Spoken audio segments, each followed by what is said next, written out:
Hello everyone. आप सभी का स्वागत है मेरे channel tricky chemistry basics by Suman Negi में। तो आज हम पढ़ने जा रहे हैं उत्तराखंड एलटी एग्जाम के लिए एक महत्वपूर्ण टॉपिक यूनिट 5 का ये टॉपिक है। इससे पहले हमने यूजीसी को भी डिटेल में करा था और एमसीक्यूज भी उसके 40 इंपोर्टेंट एमसीक्यूज कराए थे। तो इस टॉपिक को भी मैंने बहुत ही डिटेल में पढ़ा है। मैं इतनी गारंटी दे रही हूं, अगर इस वीडियो को आपने पूरा पढ़ा तो इससे बाहर का कोई क्वेश्चन ऐसा नहीं है कि कोई बाहर से क्वेश्चन आ जाए। मतलब एनसीटीई को इसने पूरा कवर कर दिया है। ठीक है, तो ये वीडियो पर बेस्ड मैं 40 एमसीक्यूज फिर बनाऊंगी। इस टॉपिक को अच्छे से पढ़ लीजिएगा, स्किप मत कीजिएगा। और आपसे रिक्वेस्ट है कि प्लीज वीडियो को शेयर कर दीजिएगा, आपसे रिक्वेस्ट है। और वीडियो कैसी लगी कमेंट सेक्शन में जरूर बताइएगा, और लाइक करना तो आप लोग शायद भूल जाते हैं। तो स्टार्ट करते हैं वीडियो को। National council of teachers education NCTE, राष्ट्रीय शिक्षक शिक्षा परिषद, ठीक है, आपको दिखाई दे रहा है, एक बार देख लीजिए। ये न्यू दिल्ली में है एनसीटीई का। ठीक है, एनसीटीई का जो कार्यालय है, हेडक्वार्टर है, ये न्यू दिल्ली में है। ये मैंने फोटोज लगाई हुई है। चलिए आगे बढ़ते हैं। तो अगर हम बात करें national council for teachers education, राष्ट्रीय अध्यापक शिक्षक शिक्षा परिषद, तो शुरुआती दौर की अगर बात करें तो एनसीटीई की स्थापना जो है, स्टार्टिंग में अगर बात करें तो 1973 से 1995 के बीच ये एक एडवाइजरी बॉडी थी। एनसीटीई की स्थापना बहुत पहले हो गई थी 1973 में। उस समय ये क्या है, एक एडवाइजरी बॉडी का काम करती थी, केवल सलाह देने का काम करती थी। कब से कब तक? 1973 से 1995 तक। तो उस समय इसका काम क्या था? 1973 में जब इसकी स्थापना की गई थी, इसका मुख्य कार्य क्या था? जो एनसीईआरटी के जो शिक्षक शिक्षा है, डिपार्टमेंट ऑफ टीचर एजुकेशन से रिलेटेड जो भी टीचर्स से रिलेटेड मैटर्स होते थे, टीचर्स एजुकेशन से रिलेटेड मैटर्स होते थे, उनमें क्या करना, सेंट्रल गवर्नमेंट को या स्टेट गवर्नमेंट को एडवाइस करने का काम किया करता था। तो उस समय इसीलिए इसको एडवाइजरी बॉडी कह रहे थे। हमने मतलब एक सेटअप बना दिया, उनसे कह दिया कि टीचर्स एजुकेशन की जब भी बात आएगी आप हमें एडवाइस करेंगे। तो देखिए, एक जनरल सी बात होती है, हम किसी को एडवाइस करते हैं, फोर्स नहीं कर सकते। आज क्या होता है, एक सलाह देना और उसको जबरदस्ती करवाने में, इसलिए क्या हुआ था, कहीं ना कहीं ये एडवाइजरी बॉडी उतना अच्छा काम नहीं कर पाई। ठीक है, इसकी जो पहली मीटिंग आपको बताया 1973 में ही जब इसको स्थापित किया गया था एज अ एडवाइजरी बॉडी, तो उसकी जो पहली मीटिंग हुई थी बच्चों, वो हुई थी दिल्ली में 21 दिसंबर 1973 को। उस समय तत्कालीन जो अध्यक्ष थे एनसीटीई के, चेयरपर्सन थे, वो थे प्रोफेसर नूरुल हसन। ठीक है, ये पहले चेयरपर्सन है। लेकिन कब? जब ये एडवाइजरी बॉडी थी, बार बार बोल रही हूं, ये सलाहकार निकाय था केवल। ठीक है, अस्तित्व था लेकिन मतलब एक क्या है, अपना स्वतंत्र रूप नहीं था, बस वो सलाह देने का काम करता था। Next, the national education policy. ठीक है, नेशनल पॉलिसी ऑफ एजुकेशन 1986। ठीक है, राष्ट्रीय शिक्षा नीति 1986, और इसका जो प्लान ऑफ एक्शन था पीओए 1992। शिक्षा के क्षेत्र में जो गुणात्मक सुधार के लिए, क्वालिटी बनाने के लिए, एजुकेशन फील्ड में जो क्वालिटी इंप्रूव करने के लिए उन्होंने क्या किया था, उन्होंने माना था कि एक ऐसा मतलब एक ऐसा परिषद होना चाहिए राष्ट्रीय स्तर पर जो क्या करे, शिक्षा के क्षेत्र में गुणात्मक सुधार कर सके। क्योंकि ये क्या करता था, खुद तो कुछ नहीं कर रहा, केवल एडवाइस देने का काम करता था। तो जब राष्ट्रीय शिक्षा नीति एनईपी जो है 1986 और 1992 ने ये परिकल्पना की, तो फोर्स किया गया कि ये इसका एक अलग क्या होना चाहिए, अपना एक स्टेचुअरी बॉडी होनी चाहिए, एक अपना संवैधानिक निकाय होना चाहिए। ये प्रस्ताव रखा गया, और प्रस्ताव रखने के बाद राज्यसभा में ये 9 दिसंबर 1993 सरकार ने भी बोला, वास्तव में ये बात आप सही कह रहे हैं कि ये केवल एडवाइजरी बॉडी नहीं होनी चाहिए, ये पूरे प्रदेश, मतलब ये सोचिए पूरे ऑल इंडिया में सब जगह के, सभी जगह जो भी टीचर्स एजुकेशन है या शिक्षा के संबंध में जो डिसीजन लेने हैं, किस तरीके से काम करना है, उसमें ये कार्य करेगा। तो इसको एक हम अलग काम सौंप देते हैं, इसको एक हम स्टेचुअरी बॉडी बना देते हैं, संवैधानिक निकाय बना देते हैं। तो इसके लिए राज्यसभा में 9 दिसंबर 1993 को, और इसी प्रकार लोकसभा में 14 दिसंबर 1993 को प्रस्ताव लाया गया। ठीक है, लोकसभा में यह प्रस्ताव 14 दिसंबर 1993 को पारित किया गया। ठीक है। 1993 में ही ये एक्ट आ चुका है। ठीक है। तो राज्यसभा में 9 दिसंबर 1993 और लोकसभा में 14 दिसंबर 1993 को ये प्रस्ताव की एनसीटीई की स्थापना की जानी चाहिए, इसको एक अलग संविधान में के रूप में बनाना चाहिए, ये आया। ठीक है। तो लोकसभा से पारित होने के बाद राष्ट्रपति महोदय की मंजूरी के बाद इसे क्या कर दिया गया, राष्ट्रपति की मंजूरी के बाद इसे क्या कर दिया गया, एनसीटीई अधिनियम 1993 के नाम से जाना गया, मतलब national council for teachers education act 1993। तो लोकसभा में पारित होने के बाद फाइनली राष्ट्रपति जी ने भी इसे मंजूरी दे दी और इसको बना दिया गया एनसीटीई एक्ट 1993। अब ये बन चुका है स्टेचुअरी बॉडी, मीन्स एक संवैधानिक निकाय, ये संविधान में वर्णित हो चुका है, तो इसको फॉलो करना ही पड़ेगा। बात करें 1993 की, जब ये एनसीटीई एक्ट 1993 आया था, उस समय जो भारत के तत्कालीन राष्ट्रपति थे, ठीक है, प्रेसिडेंट ऑफ इंडिया थे, वो थे डॉक्टर शंकर दयाल शर्मा। और बात करें प्राइम मिनिस्टर सर की, प्रधानमंत्री जी की, तो उस समय प्रधानमंत्री थे पीवी नरसिम्हा राव। ठीक है। तो अब हम बात करते हैं, ये तो बात थी तब जब एनसीटीई एक्ट आया था 1993। ठीक है। उसके बाद बहुत सारी प्रक्रियाएं चली, उसका ढांचा बना कि एनसीटीई में क्या क्या चीजें होनी चाहिए, सारी चीजें मिला के फिर क्या हुआ, एनसीटीई को फाइनली स्टेचुअरी बॉडी, वैधानिक या संवैधानिक निकाय कब बनाया गया, 17 अगस्त, ये डेट याद रखिएगा, यही डेट इसमें इंपोर्टेंट है। इस दिन ये लागू कर दिया गया, 17 अगस्त 1995 को ये लागू कर दिया गया, ये अस्तित्व में आ गया। किसके अधिनियम के अंतर्गत, एनसीटीई एक्ट 1993 के अंतर्गत 17 अगस्त 1995 को इसे स्टेचुअरी बॉडी बना दिया गया, एक संवैधानिक निकाय बना दिया गया था। एक्ट 1993 में आ गया था, लेकिन उसको इम्प्लीमेंट कब किया गया, अप्लाई कब किया गया, 17 अगस्त 1995 को। तो ये डेट याद कर लीजिएगा। मैं आपको एक चीज बता दूं, 17 अगस्त 1995 की भी अगर बात करें, जब ये स्टेचुअरी बॉडी बना दिया था, एक इसको संवैधानिक निकाय बना दिया था अलग से, मतलब एक प्रकार से सोचिए, अलग काम इसको दे दिया गया, एक अलग, जैसे कहते हैं ना, ऑटोनोमस बॉडी बना दिया गया। तो उस समय भी प्रेसिडेंट, अगर राष्ट्रपति की बात करें तो वो थे डॉक्टर शंकर दयाल शर्मा जी, और प्रधानमंत्री भी उस समय वही थे, श्री पीवी नरसिम्हा राव जी। ठीक है। तो अब बात करते हैं उस समय चेयरपर्सन, जो एनसीटीई है, ठीक है, परिषद गठित की गई थी, उसके चेयरपर्सन कौन थे।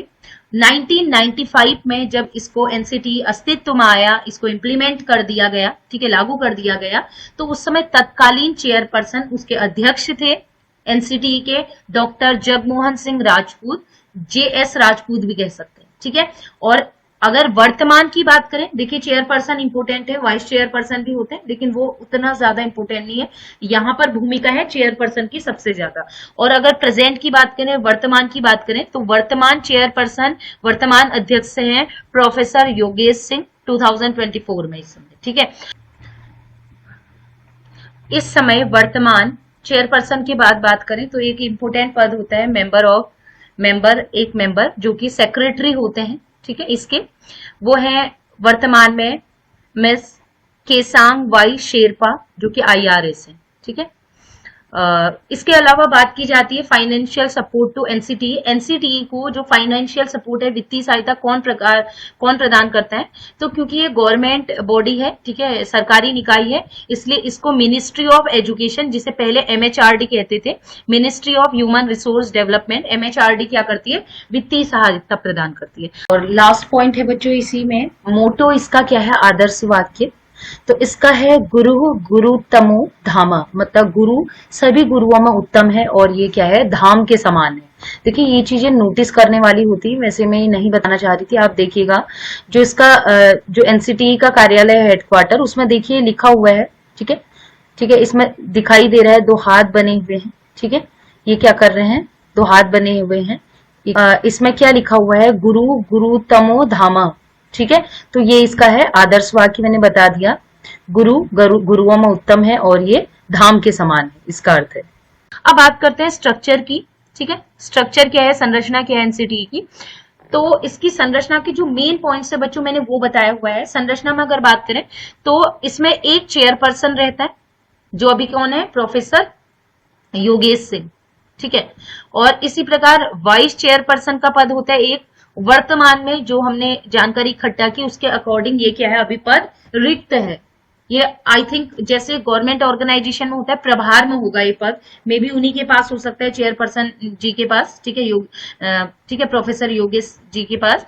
लेकिन अभी वाइस चेयरमैन की पोस्ट जो है वो उन्होंने नील दिखाई हुई है, रिक्त दिखाई है। इसके अलावा मेंबर सेक्रेटरी जो मैंने आपको बताया था, ठीक है, मिस केसांग वाइस शेरपा। ठीक है, ये है पोस्ट। इसके अलावा रीजनल चेयरपर्सन होते हैं, मैं अभी आगे बताऊंगी कि इसके चार क्या है, रीजन्स हैं। ठीक है, क्षेत्र हैं इसके, जैसे मैंने यूजीसी में भी पढ़ाया था। ठीक है, टोटल 6 इसके रीजनल सेंटर होते हैं, इसके भी 4 रीजनल सेंटर है। तो हर रीजनल सेंटर का जो चेयरपर्सन होता है वो भी कहीं ना कहीं लीड होता है। तो 4 है तो 4। देखिए, ये मैंने आपको मुख्य बताए हैं। इसके अलावा अभी बहुत सारे मेंबर हैं, आप देखेंगे 40 मेंबर्स इसमें टोटल मैंने इंक्लूड करे हैं। ठीक है, मतलब मैंने नहीं किया, जो है उसका। अभी मेन जो है वो मैंने आपको बता दिए। चेयरपर्सन रहता है, वाइस चेयरपर्सन रहता है, मेंबर जो रहता है सेक्रेटरी, एक सेक्रेटरी रहेगा सेंट्रल गवर्नमेंट द्वारा जो नियुक्त किया जाता है। इसके अलावा रीजनल चेयरपर्सन होते हैं 4। इसके अलावा जो और मेंबर है उनको अभी बताया जाएगा। बच्चों, ये शुरू से लेके अभी तक 1973 से लेके 1924 तक अभी तक हमारे जितने भी चेयरपर्सन रहे हैं एनसीटी के, ये मेंशन किए हैं। इसकी जरूरत आपको वैसे नहीं पड़ेगी। ठीक है, जितने मुझसे इंफॉर्मेशन इकट्ठा हो सकी मैंने बताई हुई है। मे बी आपको नहीं तो दूसरे बच्चे को इसकी जरूरत पड़ सकती है। ठीक है, चलिए नेक्स्ट हम बात करते हैं। देखिए, ये कुछ स्कीमें भी हैं, ये मैंने साइड में लगाई हुई हैं। ये इन्हीं की है एनसीटी द्वारा जो चल रही है इस समय। ठीक है, चलिए अब हम बात करते हैं इसके। जब हम स्ट्रक्चर की बात कर रहे थे तो मैंने बताया था एक चेयरपर्सन होता है, वाइस चेयरपर्सन होता है, मेंबर सेक्रेटरी होता है एक। ठीक है, जो कि सेंट्रल गवर्नमेंट इसको क्या करती है, अपॉइंट करती है। तो चेयरपर्सन, वाइस चेयरपर्सन और जो सेक्रेटरी रहता है इसे सेंट्रल गवर्नमेंट है, केंद्र सरकार नियुक्त करती है। इसके अलावा एक सेक्रेटरी होता है, ठीक है, government of India in department dealing with education के साथ जो डील कर रहा होता है उस डिपार्टमेंट से भी रखते हैं। इसके अलावा यूजीसी, यूनिवर्सिटी ग्रांट कमीशन से भी मनोनीत, यूजीसी ग्रांट कमीशन द्वारा भी नॉमिनेटेड एक जो होगा वो चेयरमैन वहां पर रहेगा, चेयरमैन की पोस्ट उसे मिलती है। नेक्स्ट है डायरेक्टर होता है बच्चों, एनसीईआरटी का डायरेक्टर भी इसका क्या होता है, मेंबर होता है। इसके अलावा ठीक है, इसके अलावा न्यूपा है, न्यूपा NIEPA। ठीक है, नीपा, नीपा इसका भी एक डायरेक्टर क्या होगा, इस यहाँ पर पोस्ट होती है उसकी। इसके अलावा NIEPA प्लानिंग एंड एडमिनिस्ट्रेशन मैंने लिखा है, उसका एक डायरेक्टर रहता है। इसके अलावा सीबीएसई के भी चेयरमैन यहाँ पर रहते हैं मेंबर की तरह। फाइनेंशियल एडवाइजर होता है, लिखा हुआ है, जो फाइनेंशियल एडवाइस करता है। इसके अलावा मेंबर सेक्रेटरी, ये एआईसीटीई का सेक्रेटरी होता है, AICT all India council for technical education. इसी प्रकार चेयरपर्सन होते हैं सारे रीजन, जो रीजनल कमेटी है। ठीक है, 4 रीजन है उनके चेयरपर्सन रहते हैं। इसके अलावा 13 और पर्सन होते हैं जो अलग अलग फील्ड से आते हैं, मेनली एजुकेशन फील्ड के वो होते हैं, मैं अभी दिखाऊंगी। देखिए बच्चों, वर्तमान में जो काउंसिल के मेंबर हैं इनका मेंशन किया गया है, जैसे चेयरपर्सन प्रोफेसर योगेश सिंह है, वाइस चांसलर देखिए वैकेंट लिखा हुआ है, थर्ड है किसांग येनजोंग शेरपा IRS। ठीक है, तो इस प्रकार बहुत सारे मेंबर इनके मेंशन किए हुए हैं। इसमें देखिएगा, इसमें स्कूल के टीचर्स के नाम भी है। ये देखिए, जैसे देखिए 40 नंबर्स पे श्री जोबी बालाकृष्णन ये मेंबर हैं एक, और ये प्राइमरी स्कूल के टीचर भी हैं, गवर्नमेंट जूनियर प्राइमरी स्कूल। तो ये सोचिए, इसमें स्कूलों के टीचर्स भी होते हैं, गवर्नमेंट के भी होते हैं, प्राइवेट के भी होते हैं, एनजीओ के भी होते हैं। इसमें आप अगर देखेंगे ध्यान से तो इसमें क्या मिल जाएंगे आपको, योगा ट्रेनर भी मिलेंगे जो एनजीओ के होते हैं। अजीम प्रेमवीर फाउंडेशन के हेड भी इसमें क्या है, मेंबर की तरह कार्य कर रहे हैं। ठीक है, मतलब ये मेनली क्या है, सलाह देने के लिए रहता है। चलिए अब रीजनल सेंटर की बात करते हैं। तो रीजनल कमेटी बनाई गई बच्चों 6 जनवरी 1996 को रीजनल कमेटी बनाई गई, क्षेत्रीय समिति बनाई गई, जिसके प्रस्ताव से 4 रीजन्स बनाए गए।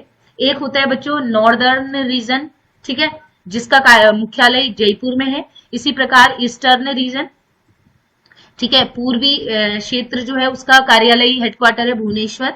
ऐसे ही थर्ड है बच्चों साउदर्न रीजन, ठीक है, इसका जो मुख्यालय है बेंगलुरु में है। इसी प्रकार है बच्चों वेस्टर्न रीजन, जिसका मुख्यालय है भोपाल। ठीक है, अब इसके अलावा जैसे जयपुर है नॉर्दर्न रीजन का है, तो ये किन किन किन किन स्टेट्स को कवर करती है इसमें लिखा हुआ है। जैसे उत्तराखंड है, उत्तराखंड के लिए अगर मैं कहूं कि एनसीटी का कार्यालय कहाँ है, जयपुर में है, तो ये आपको ध्यान में रखना है। ठीक है, और यूपी का भी कहाँ है कार्यालय, जयपुर में है, ये नॉर्दर्न रीजन का है। ठीक, चलिए नेक्स्ट। अब इसको देखो बच्चों, अक्सर क्या पूछ लिए जाते हैं कि जैसे नॉर्दर्न रीजन का एनसीटी का कार्यालय कहाँ है, मुख्यालय कहाँ है, ये पूछा जाता है। तो इसके लिए मैंने एक ट्रिक पढ़ाई है, बहुत आसान सी है। देखिए बच्चों, ट्रिक है बंगाली भोला और भुवन जेल में। एक बंगाली बच्चा था कोई, ऐसे ही समझ लीजिए, बंगाली भोला, उसका नाम भोला है, बंगाली भोला और उसका दोस्त है भुवन, जेल में। ठीक है, जो मैं है और है मैंने गोला किया है, इसका मतलब इसका कोई मीनिंग है। बंगाली भोला और भुवन जेल में। और ये कहां से पता चला कि वो जेल में है, न्यूज में आया था। तो ऐसे करके याद रख लेना, बंगाली बेंगलुरु, भोला भोपाल, भुवन भुवनेश्वर और जेल हो गया जयपुर। तो न्यूज की स्पेलिंग क्या होती है बच्चों, न्यूज की स्पेलिंग होती है NEWS। इसको आप उल्टा लिख देना, यहां से शुरू करो, NEWS। इसका मतलब है जयपुर। कहाँ, जयपुर जो है हेडक्वार्टर किसका है, नॉर्दर्न रीजन का। भुवनेश्वर कहाँ का है, ईस्टर्न पूर्वी क्षेत्र का। भोपाल कहाँ का है हेडक्वार्टर, वेस्टर्न रीजन का। और इसी प्रकार बेंगलुरु जो है वो कहाँ का हेडक्वार्टर कहाँ का है, साउदर्न रीजन का। तो ये इस ट्रिक से आपको अगर कहीं का भी रीजनल सेंटर पूछे तो आप कर सकते हैं। और अक्सर मैंने देखा है कि एग्जाम में ये जरूर पूछा जाता है कि इस रीजन का, इस क्षेत्र का वो कहाँ है, हेडक्वार्टर कहाँ है। ठीक है, चलिए इसके अलावा मैं आपको बता रही हूँ बच्चों, कुछ रीजनल कमेटी जो है स्टेब्लिश किए गए थे, इनके लिए कुछ मतलब कार्यों को लिए बताया गया था कि क्या क्या कार्य इनको रीजनल कमेटी ने करनी है। ठीक है, देखिए रीजनल कमेटी स्थापित करने का मेन जो उद्देश्य होता है बच्चों, आपको पता है, अगर सेंट्रल में केवल एक हेडक्वार्टर हो, उसको मॉनिटरिंग करने के लिए अलग अलग रीजन में, अलग अलग स्टेट में, अलग अलग डिस्ट्रिक्ट में, अलग अलग ब्लॉक में अगर आप कहीं ना कहीं कंट्रोलिंग यूनिट नहीं रखेंगे तो कार्य अच्छे से हो नहीं पाएगा, मॉनिटरिंग अच्छे से नहीं हो पाएगा। इसलिए क्या किया, हेडक्वार्टर ने अलग अलग रीजन्स में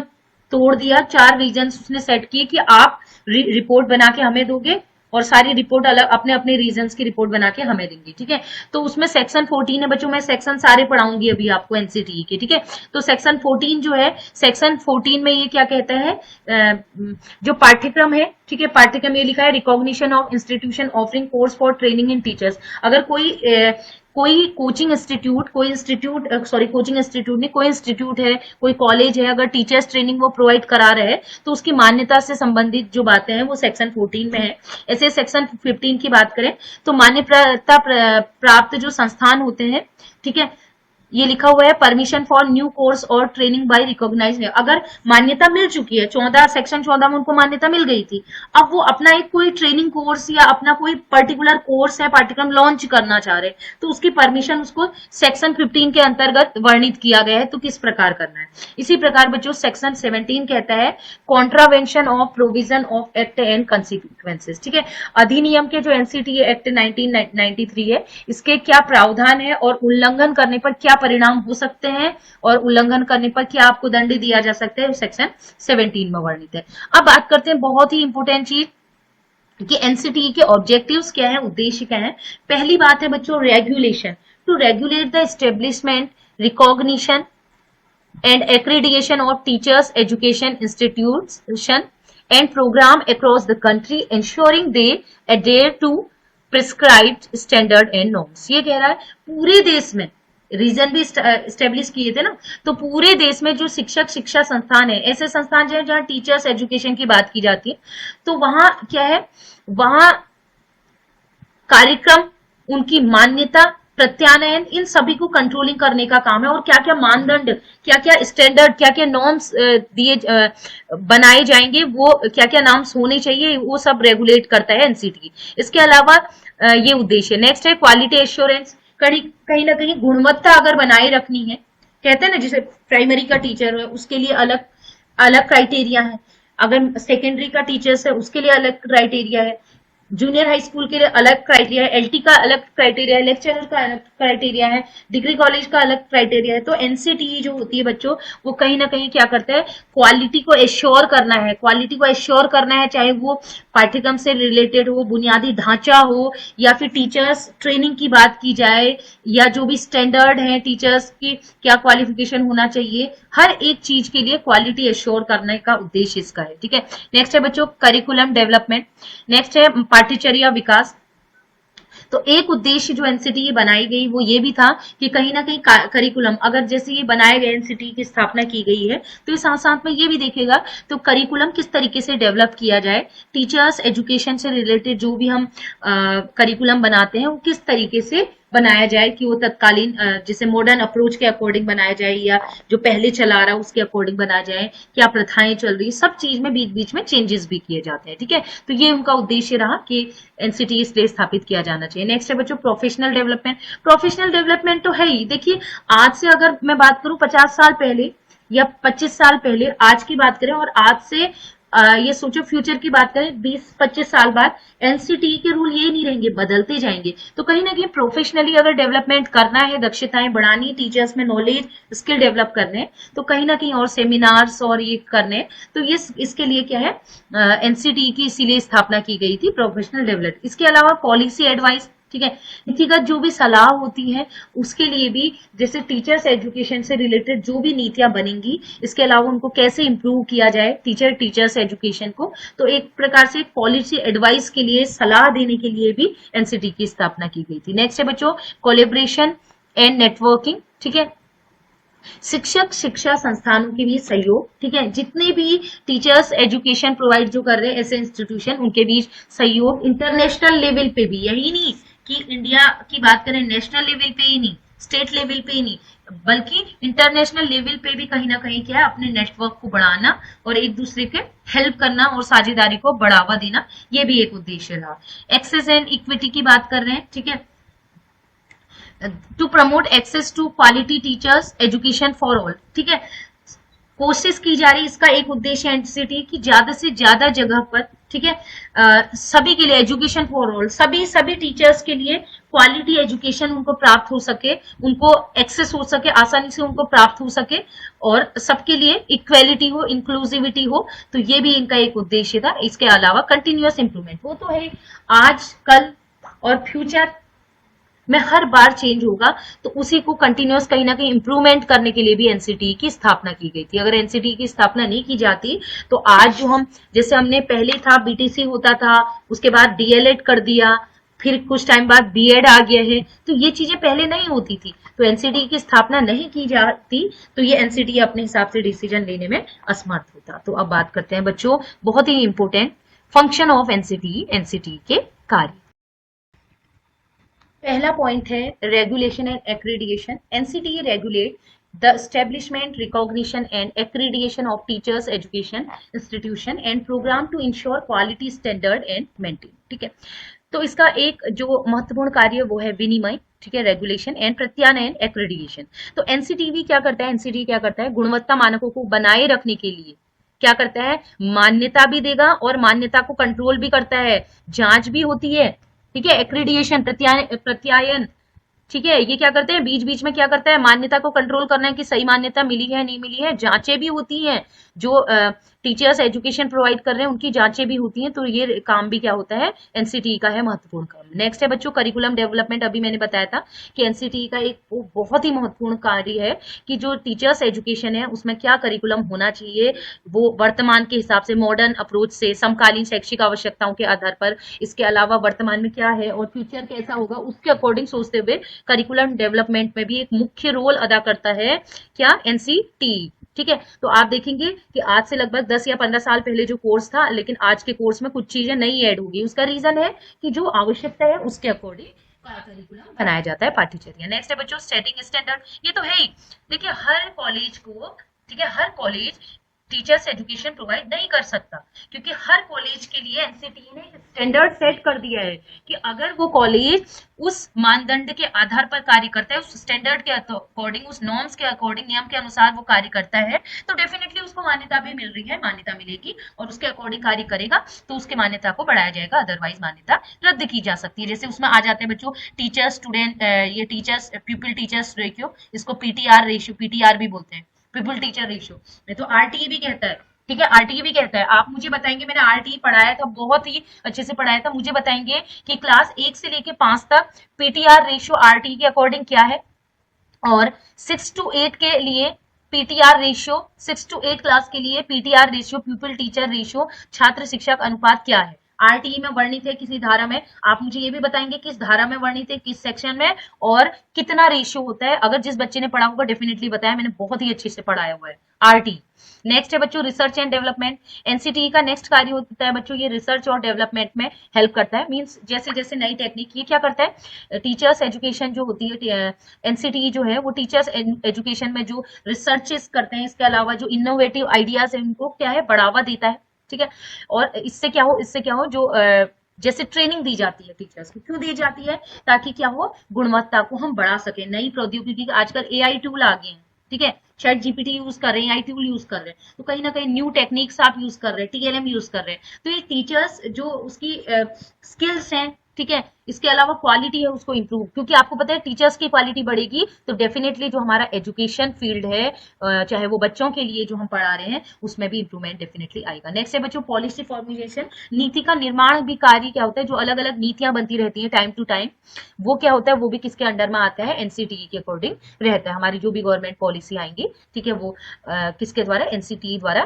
पॉलिसी नीतियों का निर्माण किया जाता है। इसके अलावा क्या होता है, सलाह भी लेता है। ये नहीं है कि अपने हिसाब से नीतियां बना देते हैं, गवर्नमेंट के सामने जो भी नई नीतियां आई हैं वो ये प्रस्तुत करते हैं, लेकिन उसके लिए क्या करते हैं, टीचर से, पेरेंट्स से, और जो भी स्टेक होल्डर होते हैं, हितधारक होते हैं, उनसे उनकी परामर्श भी ली जाती है पॉलिसी फॉर्मुलेशन में। नेक्स्ट है बच्चों क्वालिटी एश्योरेंस। पहले भी मैंने बताया था, एनसीटीई तो बनाया ही इसीलिए है ताकि क्वालिटी ना गिरे। जो टीचर्स एजुकेशन है, जो हमारा शिक्षा का स्टैंडर्ड है, उसको अच्छा बनाने के लिए, उसकी क्वालिटी को बढ़ाने के लिए जो शैक्षणिक संस्थान है, कार्यक्रम है, पढ़ाना है टीचर्स का, हर एक स्किल्स है उसकी क्वालिटी को बढ़ाने के लिए एनसीटी की स्थापना की गई है। नेक्स्ट है बच्चों कोलेब्रेशन एंड नेटवर्किंग। ये भी मैंने आपको उद्देश्य में भी बताया था कि यह ज्ञान का जो नॉलेज का आदान प्रदान करता है। जैसे एनसीटी की अगर आपने देखी, कहते हैं ना, आपने कोई न्यू डिस्कवरी की है तो वो एक कंट्री से दूसरे कंट्री में भी क्या होता है, मतलब फैलाया जाता है, वो बढ़ाता है। कोई नई चीज आपने कर ली, जैसे आप एक्सपेरिमेंट करते हैं तो आपका एक्सपेरिमेंट अन्य कंट्रीज में भी जाता है, ठीक है, उससे हेल्प हम लेते हैं। जैसे कहते हैं ना,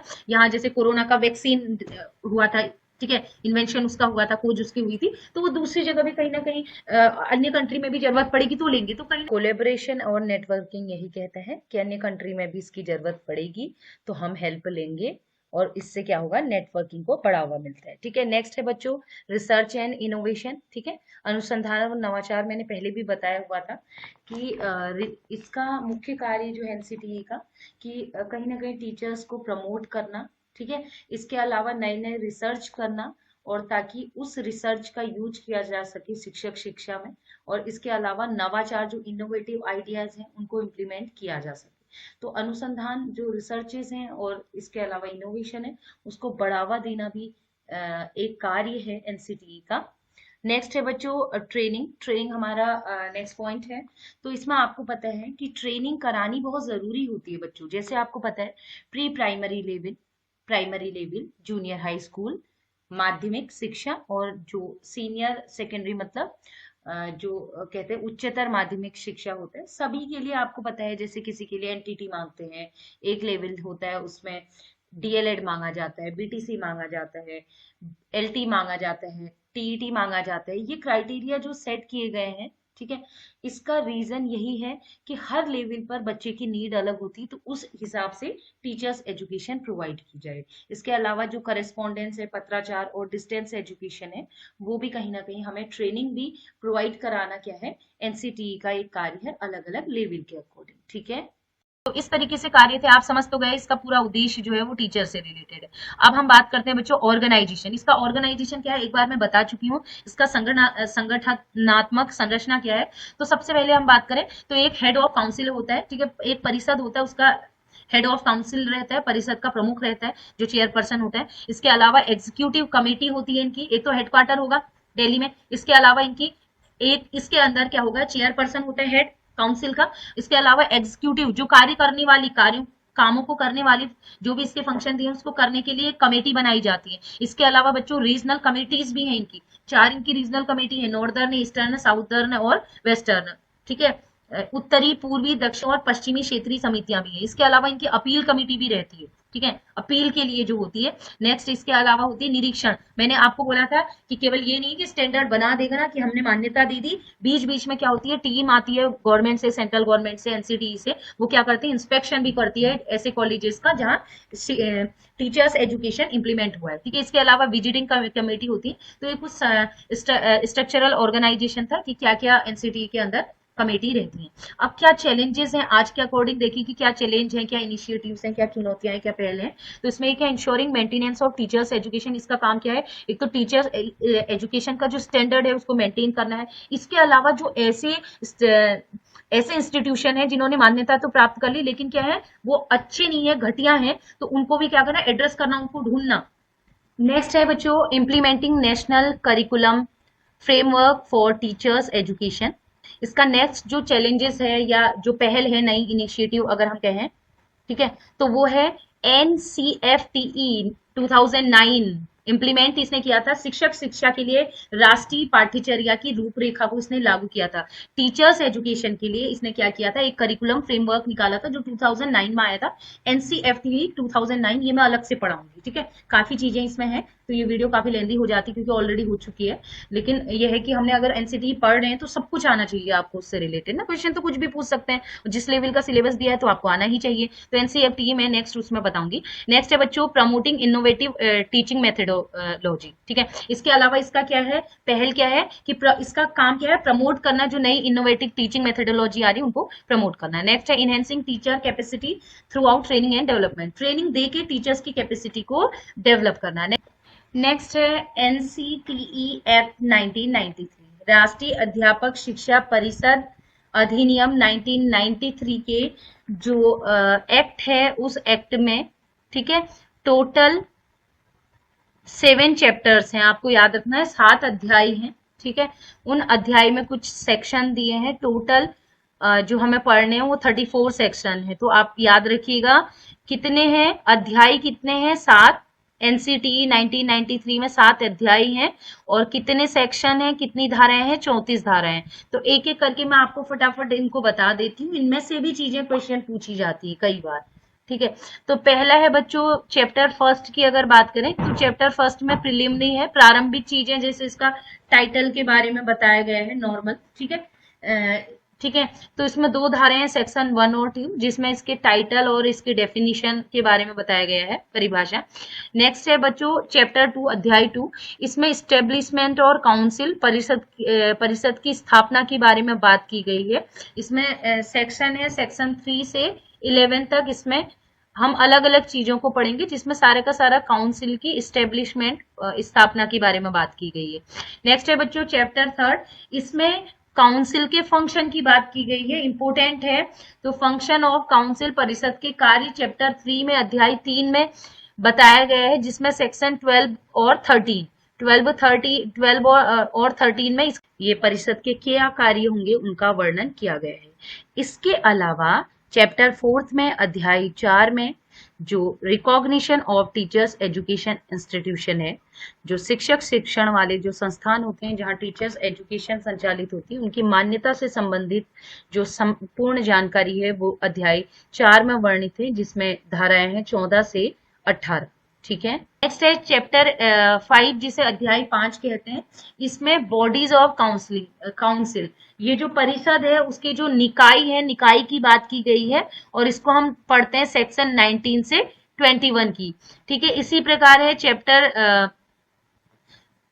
6 में फाइनेंस, अकाउंट और ऑडिट की बात की गई है, वित्त, लेखा और लेखा परीक्षा। जो भी फाइनेंस है, ऑडिट कैसे होगा, मतलब पैसे से रिलेटेड जो है, बजट से रिलेटेड, वो चैप्टर 6 में हम पढ़ेंगे, जिसमें सेक्शन 22 से 26 में इसके बात की गई है। नेक्स्ट है बच्चों और लास्ट है सेक्शन चैप्टर सेवेंथ, इसमें मिससेलेनियस, जो विविध चीजें हैं, अन्य इससे एनसीटी से रिलेटेड जो अन्य चीजें होंगी वो आएंगी, जो सेक्शन 26 से 34 तक वर्णित है। तो एग्जाम पॉइंट ऑफ व्यू से देखें तो चैप्टर सेकंड जो कि स्टेब्लिशमेंट ऑफ काउंसिल है, सेक्शन 3 से 11, और ऐसे चैप्टर थर्ड है, अध्याय थर्ड, परिषद के कार्य, फंक्शन ऑफ काउंसिल, जिसमें सेक्शन 12 से 13 आता है।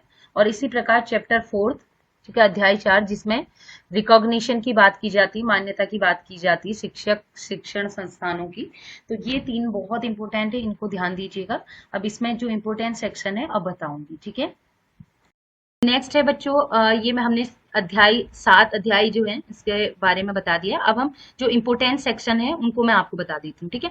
तो जो इम्पोर्टेंट सेक्शन है बच्चों, सेक्शन 3, तो धारा 3 जो है, धारा 3 जो है वो आता है किस अध्याय में आता है, देखिएगा, धारा 3 आता है चैप्टर 2 में। तो अध्याय 2 के अंतर्गत जो सेक्शन 3 है, धारा 3 है, उसमें काउंसिल के स्थापना की बात की है, परिषद की स्थापना की बात की गई है। नेक्स्ट है सेक्शन 12 की बात करें तो सेक्शन 12 में सेक्शन 12 है किस चैप्टर के अंतर्गत आता है, चैप्टर थर्ड, ये भी आपको ध्यान में होना चाहिए। चैप्टर थर्ड के अंतर्गत सेक्शन 12 है, उसमें काउंसिल का क्या फंक्शन है, फंक्शन ऑफ काउंसिल, परिषद के कार्यों की बात की गई है। नेक्स्ट है बच्चों सेक्शन 12A, इसके अंतर्गत 12A बाद में बनाया गया। तो 12A जो है power of council to determine minimum standard of education of school teachers, ठीक है। तो स्कूल टीचर्स के लिए मिनिमम क्या स्टैंडर्ड होनी चाहिए हर लेवल पे, चाहे वो प्री प्राइमरी हो, प्राइमरी हो, सेकेंडरी हो, सीनियर सेकेंडरी हो, तो हर लेवल पर स्कूल टीचर्स के लिए क्या स्टैंडर्ड, क्या मानक होने चाहिए उनकी नियुक्ति के, तो ये डिसाइड करता है सेक्शन 12B। नेक्स्ट है सेक्शन 13। सेक्शन 13 में इंस्पेक्शन की बात की गई है, जो टीचर्स एजुकेशन वाले इंस्टीट्यूशन है उनके निरीक्षण की बात की गई है। नेक्स्ट है बच्चों सेक्शन 14। सेक्शन 14 में रिकॉग्निशन ऑफ इंस्टीट्यूशन, ये पहले भी मैंने बता दिया, जो शिक्षण संस्थान है जो क्या करते हैं, टीचर्स एजुकेशन प्रोवाइड करते हैं, उनकी मान्यता के बारे में बात की गई है। क्लास सेक्शन 15 ये क्या करता है कि कोई भी जो रिकॉग्नाइज्ड इंस्टीट्यूशन है, उस रिकॉग्नाइज्ड इंस्टीट्यूशन अगर कोई ट्रेनिंग प्रोवाइड करा रहा है या कोई नया कोर्स लॉन्च कर रहा है तो उसकी परमिशन की बात करते हैं कि इनको परमिशन लेनी पड़ेगी।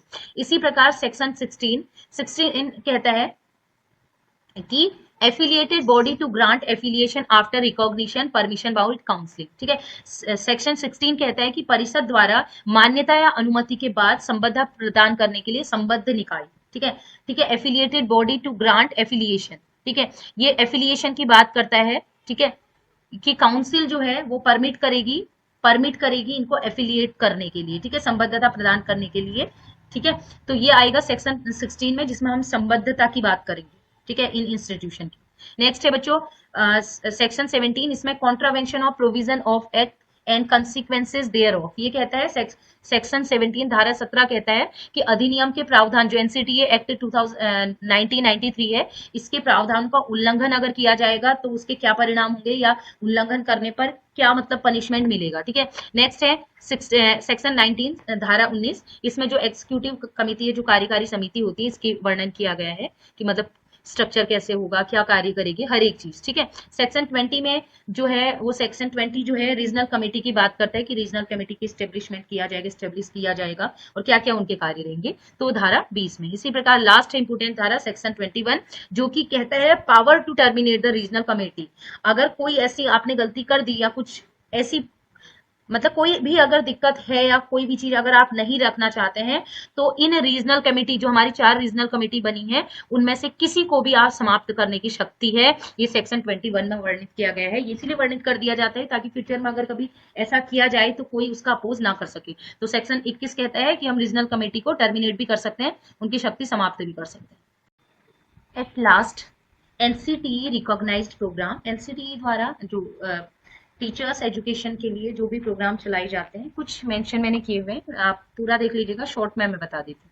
आपको पता है pre school education, diploma in pre school education DPSC, इसके अलावा diploma in elementary education DLEd, diploma in elementary education DElEd, ठीक है, bachelor of education BEd, master of education MEd, diploma in physical education DPEd, इसके अलावा bachelor of physical education BPEd, diploma in art education visual performing art, integrated BA BEd, अब जो चल रहा है BSc BEd program, open and distance learning ODL programme. ठीक है, इसके अलावा बहुत सारी चीजें हैं। आपको पता है जहां पर टीचर्स की बात आएगी तो वहां पर एनसीटी होगा ही होगा।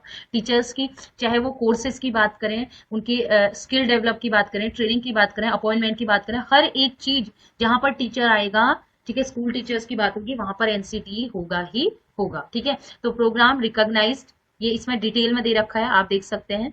ठीक है, अब तो स्पेशल एजुकेशन वाला बीएड स्पेशल एजुकेशन भी आ रहा है, आप देख सकते हैं। इसमें मैंने ऑलमोस्ट सारे मेंशन किए हुए हैं, आप देख सकते हैं। इतना इसकी जरूरत नहीं है, आपको बस पता होना चाहिए ये सारे कोर्सेज जो है वो पाठ्यक्रम, इनके पाठ्यक्रम और लॉन्च करने का काम किसका रहता है, एनसीटी का रहता है। तो इस प्रकार हमने कंप्लीट इंफॉर्मेशन इसमें से कर ली। एक एनसी एफटीई इसका एक टॉपिक है, उसको मैं अलग से कराऊंगी। ठीक है, काफी इंपोर्टेंट भी है, आता भी है उसमें से, और ये तो हमारा काफी इंपोर्टेंट है। और ये मुझे इतना भरोसा है, अगर जिस बच्चे ने पूरा ये देखा होगा उसका एक भी क्वेश्चन बाहर से नहीं आएगा, सब इसी से आना है। इसलिए मैंने थोड़ा इत्मीनान से ये टॉपिक बनाया है कि उसमें कोई चीज ऐसी नहीं हो आपको दूसरी वीडियो देखनी पड़े, इसके बाद आपको कोई वीडियो देखनी नहीं पड़ेगी। तो मैंने इतनी मेहनत की है बच्चों, तो मैं आपसे रिक्वेस्ट करती हूँ प्लीज वीडियो को शेयर कर दीजिएगा, और वीडियो आपको कैसी लगी वो भी आप मुझे बता दीजिएगा, कमेंट सेक्शन में बताइएगा। और बिना लाइक करे, अगर वीडियो देखिए लाइक करना भूल गए तो लाइक जरूर कीजिएगा और वीडियो को शेयर कर दीजिएगा बच्चों। आज के लिए इतना ही, keep watching and bye bye.